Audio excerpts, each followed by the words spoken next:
Hey guys, good morning, good afternoon, or good night. For me, it is somewhat good morning, although it's already noon, but I'm having my coffee, and whoever's having a coffee with me, cheers, or something else. I know some of you are having something else, so cheers to that, guys. What is going on in Iceland? What is going on with the eruption in the Sudnuka crater series? Well, something is going on, definitely. We have to say that thing keeps still going. The lava keeps still flowing, and it hasn't slowed down since yesterday. So we knew that. Some scientists have said, oh, we'd be surprised if this thing survives until Easter, but now it looks like it is surviving until Easter. And I mentioned it in my video that I released yesterday or this morning, however you want to see it, and depending on where you are. Scientists did say we could be in it for the long run. And that's something that we're hearing again today, so that it could last for several weeks. So because it doesn't show any indication of really subsiding or slowing down, mostly we see the eruption in 3 craters right now. And the crater that is the northernmost crater is the largest one. And since it's been going since March 16th, it's really like forming craters because the lava is running around and adding layers on top of it. So now we have basically it looks like 3 mini volcanoes and not like a long fissure where it just erupts and comes out as we have seen in the last eruptions. The last eruptions stopped pretty quickly after a day and a half or so average. But this one, it keeps going and the lava keeps flowing. So the biggest problem with the lava is not that it's spreading further right now, it is spreading on top of each other. And that's a problem if you have built a defense wall around Grindavik and Swartsengi. Swartsengi seems to be okay, so there is no threat there to the defense walls at the moment. But Grindavik, and they're working tirelessly. These, I always call them like heroes like Fraggle Rock. They keep building and they keep trying to make the defense walls around Grindavik higher. And many of you guys ask, well, how long can they keep doing this? Well, of course, if you make them higher, you need to make them wider, and you need to be able to have these large machinery drive on top of it. But they can do this for quite a while, I think, and they're also using like the lava rocks to make it wider and to push more material on top of it.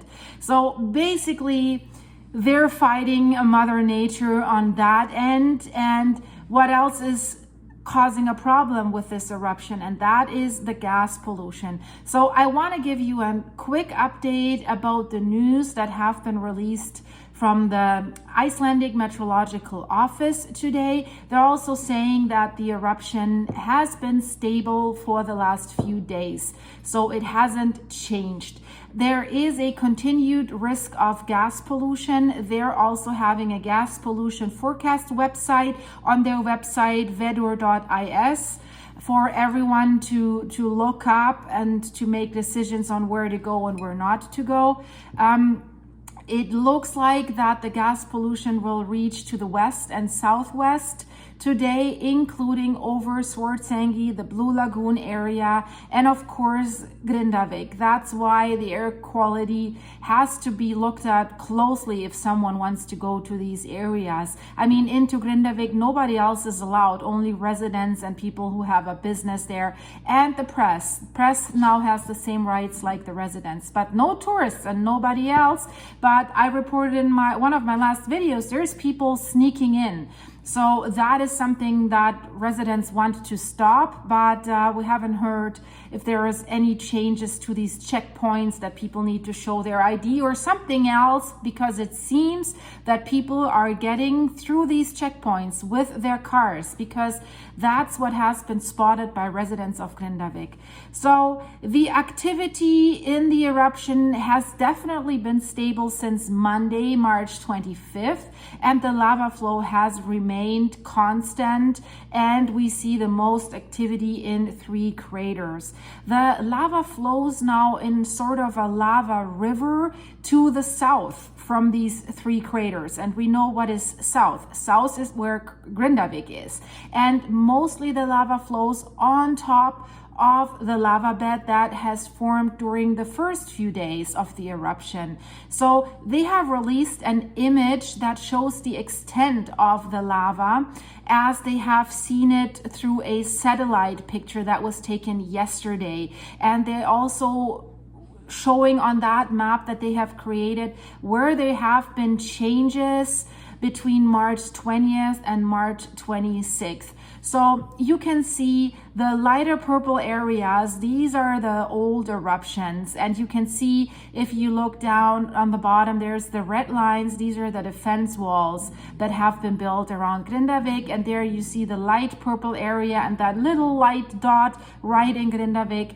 That was the January eruption that also happened inside of the defense walls and even at the doorsteps of Grindavik, where 3 homes have been burned. And then what you see is the purple area that has the darker lines in this. That's the areas where changes have occurred in the lava bed, how it's been spread between March 20 and 26th. And then there is the red area. That represents an area where lava had not flown previously in this eruption. Flowed. I always say flown. It's not flying, guys. It flowed. So now it is flowing in these areas as well. And we know that in this area, there was this gravel pit that they had been using to get material for the defense walls in Grindavik. And so that was a lower spot that has been filled completely. You can see the time lapse here in the background. They have done that a few days ago. You can see how the lava flows into that gravel pit and basically gradually fills it up. What is happening with the magma chamber underneath Swartsengi and the accompanying land rise that is happening because the magma chamber is filling underneath? So the land continues to rise at Swartsengi. It has not stopped. What does that mean? There's a magma reservoir under this magma chamber and it still keeps feeding this magma chamber. And since we have an open eruption going, the magma is running out there right away to the eruption site and it's flowing out there. So that's why they are estimating this could go on for quite a while. But the land rise is more slowly than it was before the eruption, of course, right? That makes sense because we have the lava flowing out. We don't have much pressure building up there right now because the pressure is released by the magma flowing out. So that land rise indicates that the magma is still accumulating in that collection area underneath Swartsengi, despite the fact that there is an ongoing eruption. So in this area, Swartsengi, there is little or no seismic activity that has been observed in that area. Let's talk a little bit more about the gas pollution because they have put up more gas meters in more area in the last few days. That has been done by the Icelandic MET Office. So one of these meters is located at the Blue Lagoon and the other one is in the harbor area of Grindavik. And this is in addition to the measures that have been done by the environmental agency. So both stations are streaming data to the website right away of the environmental agency, and there's high levels of sulfur dioxide were measured, especially today for a short time in Grindavik, and last night it was up to 9,000 micrograms per cubic meters. But thankfully, they quickly dropped to normal levels again. Also, high levels of sulfur dioxide were measured in the Blue Lagoon yesterday. The highest values there were 7,000 micrograms per cubic meter. So such a concentration is considered very unhealthy, and it is likely that most people could experience symptoms in their respiratory system. It is important to stay indoors. That's what they're saying. Close the windows and turn off the air conditioning when such high values are measured. So that means the communities around these areas, they need to monitor the gas concentration continuously. So so that they know if it's safe to go outside or open the windows again. They have released a new picture of the Met Office's webcam that is southeast of Grindavik, and you see in the middle of the picture that is Mount Thorbjorn, and you see the smoke coming from the eruption on the east. That's where the craters are, and right now it's carried by the east wind to the western part. We have another statement from Benedict Gunnar of Feiksum. He's the head of deformation measurements at the Icelandic Meteorological Office. And he says he does not rule out that the eruption can continue for a few more weeks. And he said this can be a long eruption because there's no sign that it is ending. It could also go out of control quickly with little notice. I mean, this is the fourth eruption in this area since December, but the last three eruptions were short and they died out in a few days. So he thinks that this eruption is similar to what we have seen in the past eruption in Fagradalsfjall. So basically what is he's saying, it behaves right now as if it hasn't shut off the flow that keeps coming, and as it did in the previous three eruptions where it died down pretty quickly. So there was something shutting down for the magma to flow back. So this eruption seems to be behaving more like it was in Fagradalsfjall, where the magma still kept coming, and that's why he says it is not out of the question that this eruption can last for a long time. And what does that mean for Grindavik and the defense walls? Well, that needs to be seen, because it needs to be seen where the lava will keep flowing, because it might change directions because of its previous lava flows that might have built barriers. But right now there is a river flowing towards Grindavik. That's why they need to build up higher and higher and higher. Of course, I mean, this will look quite apocalyptic if you are in the town of Grindavik and you see these massive walls around the town. It's like a prison wall or something. I don't know. In some sci-fi movie, there's sometimes stuff like this. But you know, what else can you do? I know a lot of you guys say, well, does that make sense? It's absolutely stupid to spend that much money on the defense walls. Give that money to the residents and businesses of Grindavik. Yeah, it is expensive to do these defense walls.